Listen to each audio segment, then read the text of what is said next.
ہر روز 20 اونٹ اپنے سامنے ذبح کرواتے اور ان کا گوشت پکوا کر لوگوں کو کھانا کھلاتے۔ اس طرح ہزاروں آدمی روزانہ سیدنا عمر رضی اللہ عنہ کے دسترخوان پر کھانا کھاتے۔ غلے کے علاوہ لوگوں میں کپڑے اور کھجوریں بھی تقسیم کی جاتی، اور خود اپنا یہ حال تھا کہ اس زمانے میں گوشت، دودھ اور گھی کھانا بالکل چھوڑ دیا تھا۔ اکثر بھوکے رہتے یا عام لوگوں کے ساتھ خود بھی کھاتے۔ اس طرح اس کا اثر آپ کے جسم پر پڑا۔ لوگ انہیں دیکھتے اور کہتے، اگر قحط دور نہ ہوا تو رعایا کا غم انہیں مار ڈالے گا۔ ایک دن ایک شخص سے پانی مانگا، اس کے پاس شہد تھا، اس نے وہی پیش کر دیا۔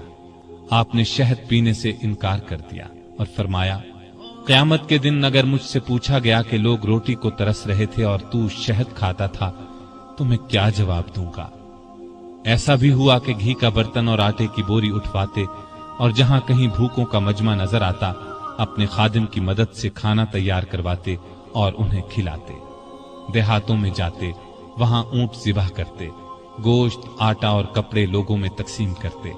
قحط کے دنوں میں سخت بے چین رہتے اور دعا کرتے تھے، اے اللہ، میرے عملوں کی وجہ سے محمد صلی اللہ علیہ وسلم کی امت کو تباہ نہ کر۔ لوگوں کا خیال اس قدر تھا کہ فرمایا کرتے تھے، اگر دریائے فرات کے کنارے ایک کتا بھی بھوکا مر گیا تو اللہ کے سامنے مجھے اس کا جواب دینا ہوگا۔ وہ خود اور لوگ رو رو کر بارش کی دعائیں کرتے تھے۔ آخر ایک دن نبی صلی اللہ علیہ وسلم کے چچا عباس رضی اللہ عنہ اور دوسرے مسلمانوں کو لے کر نکلے اور نہایت عاجزی سے ان الفاظ میں دعا کی، اے اللہ، پہلے تو ہم اپنے نبی صلی اللہ علیہ وسلم کے وسیلے یعنی نبی کی دعا کے وسیلے سے تجھ سے دعا کیا کرتے تھے، اب ہم تجھ سے اپنے نبی کے چچا کے وسیلے یعنی چچا کی دعا کے وسیلے سے دعا کرتے ہیں کہ ہم پر بارش نازل فرما۔ ابھی یہ دعا ہو رہی تھی کہ آسمان پر بادل چھا گئے اور ایسی موسلادھار بارش ہوئی کہ ہر طرف پانی ہی پانی نظر آنے لگا۔ اس بارش نے خشک کھیتوں میں جان ڈال دی اور قحط دور ہو گیا۔ بیت المقدس کی فتح کے بعد شام میں قیصاریہ کا شہر باقی رہ گیا تھا، اس پر ابھی تک رومیوں کا قبضہ تھا۔ بحیرہ روم کے ساحل پر ایک بہت بڑا شہر تھا۔ یہ مہم امیر معاویہ کے سپرد کی گئی، انہوں نے شہر کو فتح کیا۔ 80,000 رومیوں میں سے بہت کم زندہ بچے۔ اب پورے شام پر اسلام کا جھنڈا لہرانے لگا۔ اس زمانے میں مصر کا ملک بھی رومی حکومت کے ماتحت تھا۔ 18 ہجری میں حضرت عمر نے حضرت عمرو بن عاص رضی اللہ عنہ کو 4000 کا لشکر دے کر مصر روانہ کیا۔ مصر کا حاکم مقوقس تھا، اس نے بے تحاشا فوج جمع کر لی، قلعہ بھی حد درجے محفوظ تھا۔ ان حالات کی خبر عمرو بن عاص نے سیدنا عمر کو دی تو انہوں نے 10,000 فوج اور بھیجی اور ان کے ساتھ بزرگ صحابی زبیر بن عوام کو سالار مقرر کیا۔ ان کے ہاتھ پر قلعہ فتح ہوا۔ اس کے بعد اسکندریہ کی باری آئی۔ اسکندریہ کی فتح کے بعد سیدنا عمر نے عمرو بن عاص کو مصر کا گورنر مقرر کیا۔ دریائے نیل مصر کا ایک بہت بڑا دریا تھا۔ تاریخ میں ہے کہ ایک دن بہت سے مصری عمرو بن عاص کے پاس آئے اور کہا، اس سال دریائے نیل میں پانی بہت کم رہ گیا ہے، ہماری فصلیں برباد ہو رہی ہیں۔ پرانے زمانے سے یہ رسم چلی آ رہی ہے کہ جب دریا میں پانی کم ہو جائے تو ہم ایک مقررہ تاریخ کو ایک کنواری لڑکی چن لیتے ہیں، اس کے والدین کی مرضی سے اسے نہایت قیمتی زیور اور کپڑے پہنا کر دلہن کی طرح بنا دیتے ہیں، پھر اسے دریائے نیل میں گرا دیتے ہیں۔ اس طرح دریا میں پانی چڑھ جاتا ہے، ارد گرد کے تمام علاقے سیراب ہو جاتے ہیں۔ اگر آپ اجازت دیں تو ہم یہ رسم ادا کریں۔ عمرو بن عاص نے کہا، یہ تو بڑی ظالمانہ رسم ہے۔ جواب میں انہوں نے کہا، اگر آپ نے ہمیں یہ رسم ادا کرنے کی اجازت نہ دی تو ملک میں قحط پڑ جائے گا، ہم تباہ ہو جائیں گے۔ عمرو بن عاص نے فرمایا، تم لوگ نادان ہو، اللہ کے حکم کے بغیر دریا میں پانی ہرگز کم یا زیادہ نہیں ہو سکتا۔ اسلام ایسی فضول رسموں کو مٹانے کے لیے آیا ہے۔ میں تمہیں ایک بے گناہ لڑکی پر ظلم کرنے کی اجازت نہیں دوں گا۔ مصری مایوس ہو کر لوٹ گئے۔ اتفاق سے دریا میں پانی کم ہو گیا، لوگ قحط کے ڈر سے وطن چھوڑنے کی تیاری کرنے لگے۔ سیدنا